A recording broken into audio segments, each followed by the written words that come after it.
Iowa. First thing you think about, big bucks. And when I'm talking about big bucks, I mean tons of big bucks.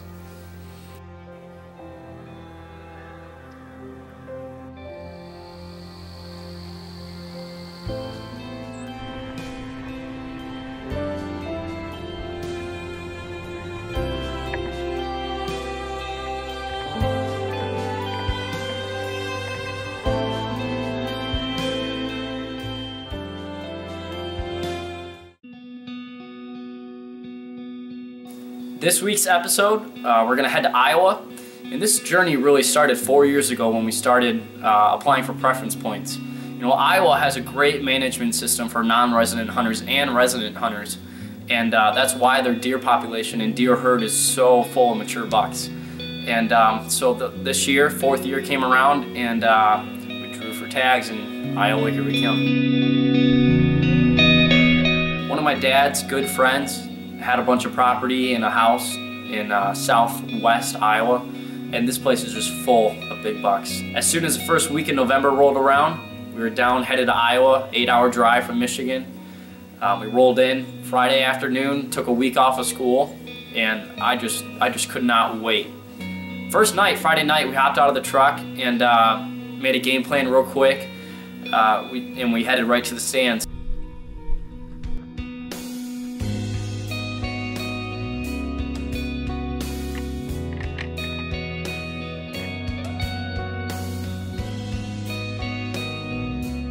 That night, it was a great night. I saw this great 11 point. It was still a 3.5-year-old, we believed, so I let it walk by, but that was truly a great start.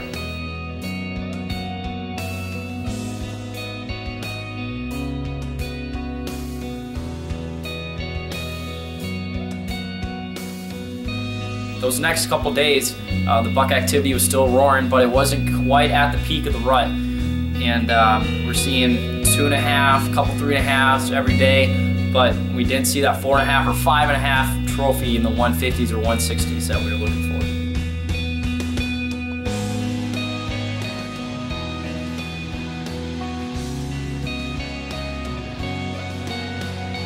The first questionable shooter actually caught me off guard. It's a pretty good 8-point.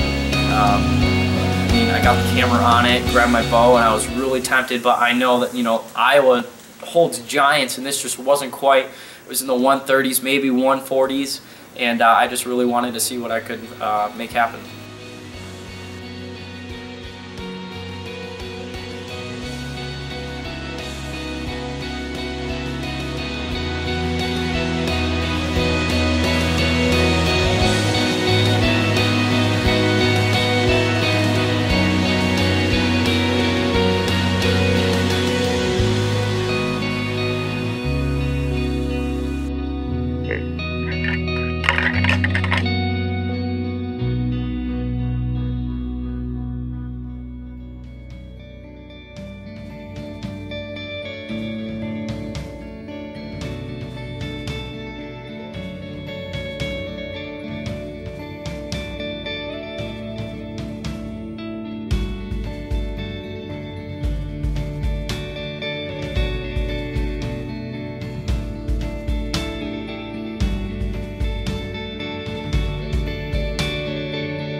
about 10 o'clock, almost time to leave, and I look up and there's just this huge 9-point making a scrape. And I get the camera, I kind of get the camera on it, there's a tree in the way, but I grab my bow, turn on the GoPro, and it runs across the food plot really quick. I couldn't make it stop. It was about at 50 yards.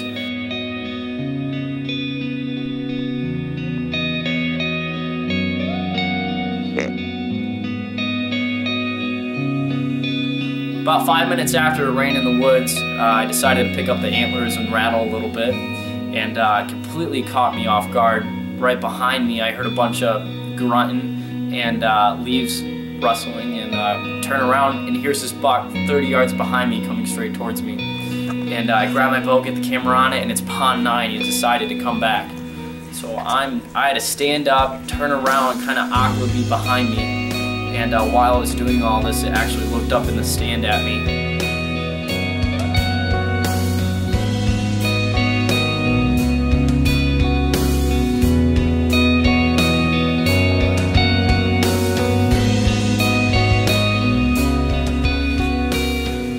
After having a stare down on pond 9, I decided to turn around, and as I turned around, I drew back to see if there was going to be a shot opportunity, but there was just too many trees in the way, and I had to let down.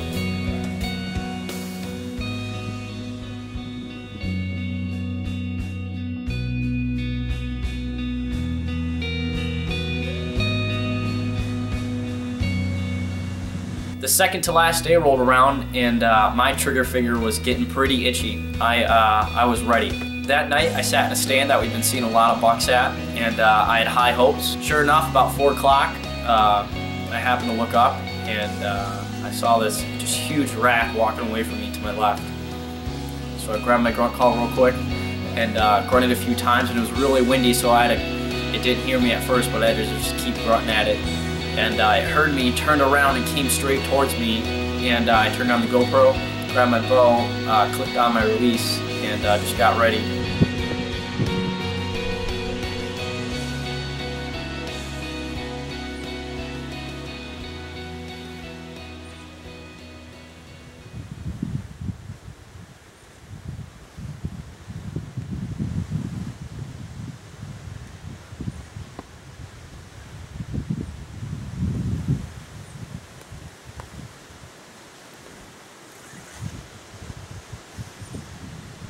Meh, meh.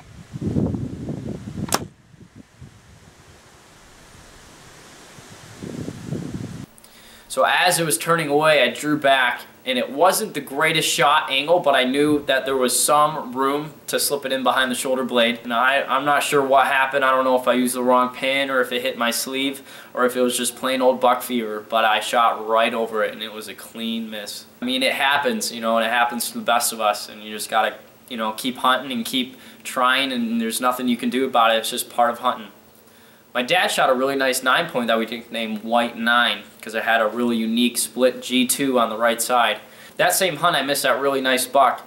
My dad actually already shot his buck, and he had a climber with him, and he decided just to climb up in a tree about 30 yards away from me and try to get a third camera angle. And when a doe walked by, he just couldn't help himself.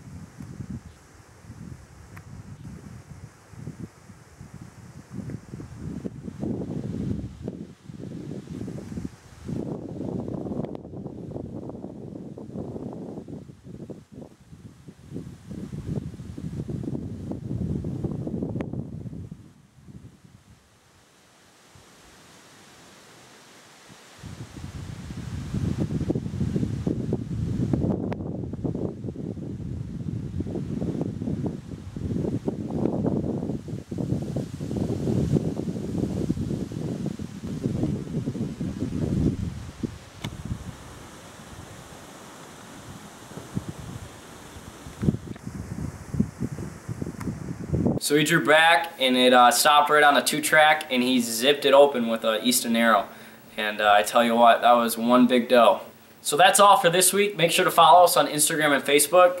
Give us any input you would like us to have on the videos, and God bless. We got a lot of awesome hunts in store for you guys, so keep watching.